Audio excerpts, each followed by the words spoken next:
ಎಲ್ಲರಿಗೂ ನಮಸ್ಕಾರ. ಇವತ್ತಿನ ವಿಡಿಯೋದಲ್ಲಿ ನಾನು ರಾಜ್ಯ ಸರ್ಕಾರಿ ನೌಕರರಿಗೆ ಸರ್ಕಾರ ನೀಡಿರುವಂಥ ಸಿಹಿ ಸುದ್ದಿ ಬಗ್ಗೆ ತಿಳಿಸ್ಕೊಡ್ತಿದ್ದೇನೆ. ಅದೇನೆಂದರೆ ಹಳೆ ಪಿಂಚಣಿ ಯೋಜನೆ ಅಥವಾ OPS ಓಲ್ಡ್ ಪೆನ್ಷನ್ ಸ್ಕೀಮ್ ಜಾರಿ ಬಗ್ಗೆ ಸರ್ಕಾರ ಒಂದು ಮಹತ್ವದ ಮಾಹಿತಿಯನ್ನು ನೀಡಿದೆ.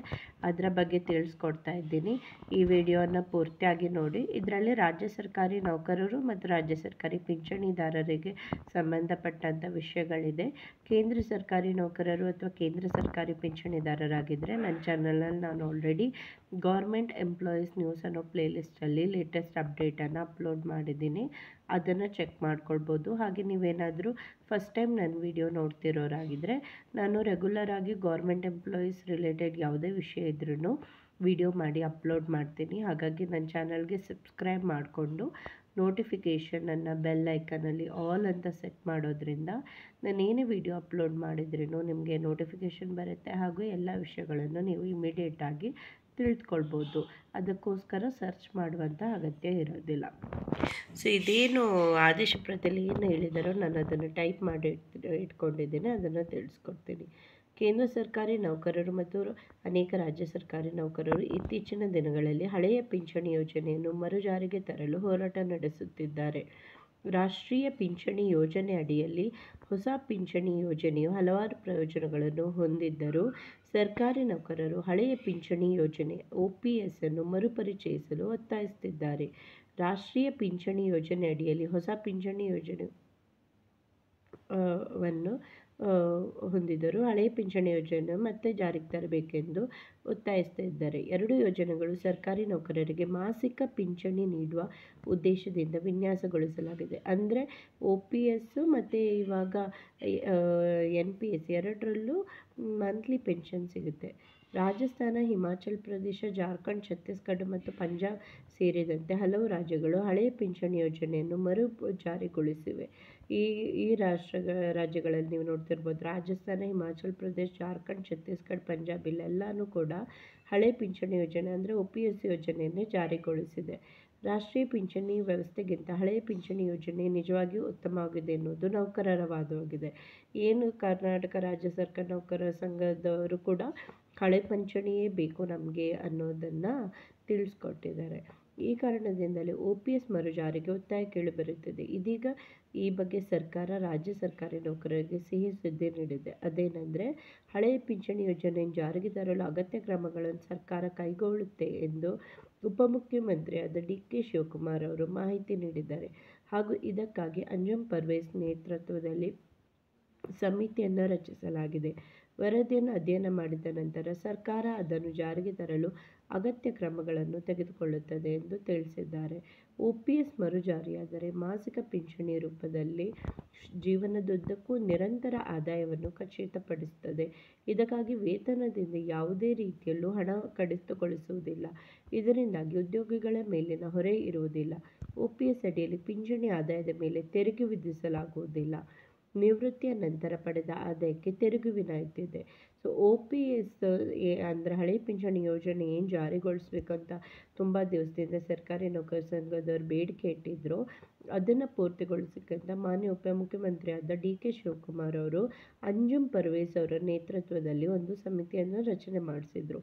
ಇದು ಈ ಜಾರಿಗೆ ಬಂದರೆ ಎಷ್ಟು ಜನರಿಗೆ ಉಪಯೋಗ ಆಗುತ್ತೆ, ಹೇಗೆ ಜಾರಿಗೆ ಮಾಡಬೇಕು, ಯಾವ ಹಂತದಲ್ಲಿ ಜಾರಿಗೆ ಮಾಡಬೇಕು, ಎಲ್ಲ ವಿಷಯಗಳನ್ನು ಅವರು ಅಧ್ಯಯನ ಮಾಡಿ ಅವರಿಂದ ವರದಿಯನ್ನು ತರಿಸ್ಕೊಂಡಿದ್ದಾರೆ. ಈ ವರದಿಯನ್ನು ಕೂಡ ರಾಜ್ಯಪಾಲರು ಕೂಡ ಅಂಗೀಕಾರ ಮಾಡಿದ್ದಾರೆ. ಹಾಗೂ ಇದರಿಂದಾಗಿ ಸದ್ಯದಲ್ಲೇ ಅಂದರೆ ಏಪ್ರಿಲ್ 2025 OPS ಜಾರಿಯಾಗುವ ಸಾಧ್ಯತೆಗಳೆಲ್ಲದೂ ಇದೆ. ಇದು ಆಲ್ರೆಡಿ ಮುಕ್ತಾಯದ ಹಂತದವರೆ ಬಂದಿದೆ. ವರದಿ ಸಲ್ಲಿಕೆ ಮಾಡಿ ನೀಡಿ ಅದಕ್ಕೆ ರಾಜ್ಯಪಾಲರು ಅಂಗೀಕಾರ ನೀಡಿನೂ ಆಗಿದೆ. ಇನ್ನೇನಿದ್ರೂ ಆದೇಶ ಪ್ರತಿ ಬರೋದು ಬಾಕಿ ಇದೆ. ಅದು ಏಪ್ರಿಲ್ 1ರಿಂದ ಜಾರಿಯಾಗುವ ಹಾಗೆ ಬರುತ್ತೆ ಅಂತ ಹಲವಾರು ಜನ ನಿರೀಕ್ಷಿಸ್ತಾ ಇದ್ದಾರೆ. ಈ OPS ಯಾಕೆ ಇಷ್ಟೊಂದು ಜನ ಪಟ್ಟು ಹಿಡ್ತಿದ್ದಾರೆ, OPSಯಿಂದ ಏನು ಲಾಭ ಅಂತ ನೋಡಿದರೆ ನಿಮಗೆ ಇದರಲ್ಲಿ ನಿಮ್ಮ ಸಂಬಳದಿಂದ ಯಾವುದೇ ರೀತಿಯ ಪೆನ್ಷನ್ಗೋಸ್ಕರ ಯಾವುದೇ ರೀತಿಯ ಹಣ ಕಟ್ಟಾಗೋದಿಲ್ಲ. ಅದು NPS ಅಲ್ಲಾದರೆ ಪ್ರತಿ ತಿಂಗಳು ನಿಮ್ಮ ಸಂಬಳದಿಂದನೇ ಹಣ ಕಟ್ಟಾಗುತ್ತೆ. OPS ಅಲ್ಲಿ ನಿಮ್ಮ ಸಂಬಳದಿಂದ ಹಣ ಕಟ್ಟಾಗೋದಿಲ್ಲ. ಆಮೇಲೆ ನಿಮಗೆ ಏನು OPS ಅಲ್ಲಿ ಫಿಕ್ಸ್ಡ್ ಪೆನ್ಷನ್ ಸಿಗುತ್ತೆ, ಅದರ ಮೇಲೆ ಯಾವುದೇ ರೀತಿಯ ಟ್ಯಾಕ್ಸ್ ಕೂಡ ಇರೋದಿಲ್ಲ. ಹಾಗೂ ರಿಟೈರ್ಡ್ಮೆಂಟ್ ಆದ ಮೇಲೆ ಬರುವಂಥ ಆದಾಯಕ್ಕೆ ಪೆನ್ಷನ್ಗೆ ಯಾವುದೇ ರೀತಿಯ ಟ್ಯಾಕ್ಸು ಇರೋದಿಲ್ಲ. ಸೊ ಇದಕ್ಕಾಗಿ ಹಲವಾರು ಜನ OPS ಬೇಕು ಅಂತ ತಿಳಿಸ್ಕೊಟ್ಟಿದ್ದಾರೆ. ಸದ್ಯದಲ್ಲೇ ಇದು 1 ವರ್ಷದಿಂದ ಏನು ಬೇಡಿಕೆಯನ್ನು ಸಲ್ಲಿಸ್ತಾನೇ ಇದ್ದಾರೆ. ಇದು ಸದ್ಯದಲ್ಲೇ ಪೂರ್ತಿಯಾಗೋ ಚಾನ್ಸ್ ಇದೆ. ಏಪ್ರಿಲಿಂದ ಆಗಸ್ಟ್ ಒಳಗೆ ಆದೇಶ ಪ್ರತಿ ಬರುವಂತಹ ಚಾನ್ಸ್ ಇದೆ. ಜಾರಿ ಆದರೆ ಅದನ್ನು ಖಂಡಿತವಾಗಿ ಏಪ್ರಿಲಿಂದನೇ ಜಾರಿ ಮಾಡ್ತಾರೆ. ಯಾಕಂದರೆ ಈ ವರ್ಷದಲ್ಲಿ ಮಾರ್ಚ್ವರೆಗೆ ಹಳೆ ಪಿಂಚಣಿ ಯೋಜನೆಯನ್ನು ಚೂಸ್ ಮಾಡ್ಕೊಳ್ಳೋಂಥ ಅವಕಾಶ ಇರಲಿಲ್ಲ. ಏಪ್ರಿಲಿಂದ ಹೊಸ ಹಳೆ ಪಿಂಚಣಿ ಯೋಜನೆಯನ್ನು ಚೂಸ್ ಮಾಡ್ಕೊಳ್ಳೋಂಥ ಅವಕಾಶವನ್ನು ಕೊಡ್ತಾರೆ. ಇದಕ್ಕೆ ವರದಿ ಕೂಡ ಆಲ್ರೆಡಿ ಸಲ್ಲಿಕೆ ಆಗಿದೆ ಹಾಗೂ ರಾಜ್ಯಪಾಲರಿಗೂ ಕೂಡ ಅಂಗೀಕಾರ ಸಲ್ಲಿಸಿದ್ದಾರೆ. ಹಾಗಾಗಿ ಬೇಗನೆ ಇದು ಜಾರಿಯಾಗೋ ಸಾಧ್ಯತೆ ಇದೆ. ಇನ್ನು ಏನು ಆರೋಗ್ಯ ಸಂಜೀವಿನಿ ಯೋಜನೆ ಮತ್ತು ಇನ್ನೊಂದು ವಿಷಯ 70 ವರ್ಷ ಮೇಲಿನವರಿಗೆ 10% ಎಕ್ಸ್ಟ್ರಾ ಹೈಕ್ ಆಗೋದು, ಅದರ ಬಗ್ಗೆನೂ ಬೇಡಿಕೆನ ಸಲ್ಲಿಸಿದ್ರು. ಒಂದೊಂದಾಗಿಯೇ ಸರ್ಕಾರ ಅದನ್ನು ಪರಿಗಣಿಸುತ್ತೆ. ಸದ್ಯಕ್ಕೆ ಅದರ ಬಗ್ಗೆ ಯಾವುದೇ ರೀತಿಯ ಆದೇಶ ಪ್ರತಿ ಹೊರಗೆ ಬಂದಿಲ್ಲ. ಹಳೆ ಪಿಂಚಣಿ ಯೋಜನೆ ಬಗ್ಗೆ ಮಾತ್ರ ಆದೇಶ ಪ್ರತಿ ಹೊರಗೆ ಬಂದಿರೋದು. ಹಾಗಾಗಿ ನಾನು ಈ ವಿಡಿಯೋನ ಅಪ್ಲೋಡ್ ಮಾಡಿ ತಿಳಿಸ್ಕೊಟ್ಟಿದ್ದೀನಿ. ಇನ್ನೇನಾದರೂ ನೀವು ಕೇಂದ್ರ ಸರ್ಕಾರಿ ನೌಕರರಾಗಿದ್ದರೆ ಆಲ್ರೆಡಿ ಈಗ DA ಹೈಕನ್ನು ಘೋಷಣೆ ಮಾಡಿದ್ದಾರೆ. ಪೆನ್ಷನ್ನು ಜಾಸ್ತಿ ಆಗಿದೆ. ಸೊ ಅದರ ಇನ್ಫಾರ್ಮೇಷನನ್ನು ನನ್ನ ಚಾನಲಲ್ಲಿ ಆಲ್ರೆಡಿ ಅಪ್ಲೋಡ್ ಮಾಡಿದ್ದೀನಿ. ಈ ಇನ್ಫಾರ್ಮೇಷನನ್ನು ನೀವು ನೋಡಿ ಹಾಗೂ ನಿಮ್ಮ ಕಲೀಗ್ಸ್ ಜೊತೆ ಕೂಡ ಶೇರ್ ಮಾಡಿ. ಮತ್ತು ಇನ್ನೂ ಏನಾದರೂ ಡೌಟ್ ಇದ್ದರೆ ಕಮೆಂಟ್ ಮಾಡಿ ತಿಳಿಸಿ. ಮತ್ತು ಇನ್ನೂ ಯಾವುದಾದ್ರೂ ಬೇರೆ ಇನ್ಫಾರ್ಮೇಷನ್ ಇದ್ದರೆ ಬೇಕು ಅಂತಿದ್ರೆ ಅದನ್ನು ಕೂಡ ಕಮೆಂಟಲ್ಲಿ ತಿಳಿಸಿ.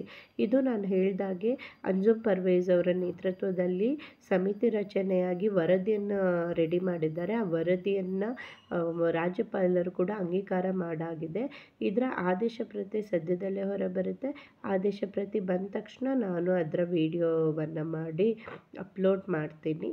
ಅದು ಬಂದ ತಕ್ಷಣ ನಿಮ್ಗೆ ಏನಾಗುತ್ತೆ ಅಂದರೆ ನೀವು ನಿಮ್ಮ ಡಿಪಾರ್ಟ್ಮೆಂಟಿಗೆ ಹೋಗಿ ನಾವು ಹಳೆ ಪಿಂಚಣಿ ಯೋಜನೆಯನ್ನು ಚೂಸ್ ಮಾಡ್ತೀವಿ ಅನ್ನೋ ಆಪ್ಷನನ್ನು ಪಡೆದುಕೊಳ್ಬೋದಾಗಿದೆ. ಈಗಾಗಲೇ ನಿಮ್ಗೆ ಗೊತ್ತಿದೆ 2016ಕ್ಕಿಂತ ಮೊದಲು ಸೇರಿದವರಿಗೆ ಹಳೆ ಪಿಂಚಣಿ ಯೋಜನೆಯನ್ನು ಚೂಸ್ ಮಾಡ್ಕೊಳ್ಳೋದಕ್ಕೆ ಅವಕಾಶ ನೀಡಿತು.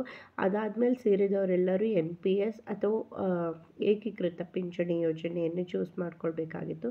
ಇದನ್ನು ಚೇಂಜ್ ಮಾಡಿ ಅದಾದಮೇಲೆ 2016 ಆದಮೇಲೆ ಸೇರಿದವ್ರಿಗೂ ಹೊಸ ಹಳೆ ಪಿಂಚಣಿ ಯೋಜನೆ ಚೂಸ್ ಮಾಡ್ಕೊಳ್ಳೋ ಅವಕಾಶವನ್ನು ಈ ಆದೇಶ ಪ್ರತಿಯಿಂದ ನೀಡಲಾಗುತ್ತೆ. ಸೊ ನಿಮ್ಮ ಡಿಪಾರ್ಟ್ಮೆಂಟ್ಗಳಿಗೆ ಹೋಗಿ ಹಳೆ ಪಿಂಚಣಿ ಯೋಜನೆಯನ್ನು ಚೂಸ್ ಮಾಡ್ಕೊಳ್ಳೋದಕ್ಕೆ ನೀವು ಅರ್ಜಿಯನ್ನು ಸಲ್ಲಿಸ್ಬೋದಾಗುತ್ತೆ. ಇದು ಆದೇಶ ಪ್ರತಿ ಬಂದ ತಕ್ಷಣ ನಾನು ವಿಡಿಯೋ ಮಾಡಿ ಅಪ್ಲೋಡ್ ಮಾಡ್ತೀನಿ. ವಿಡಿಯೋ ನೋಡಿದ್ದಕ್ಕಾಗಿ ಧನ್ಯವಾದಗಳು.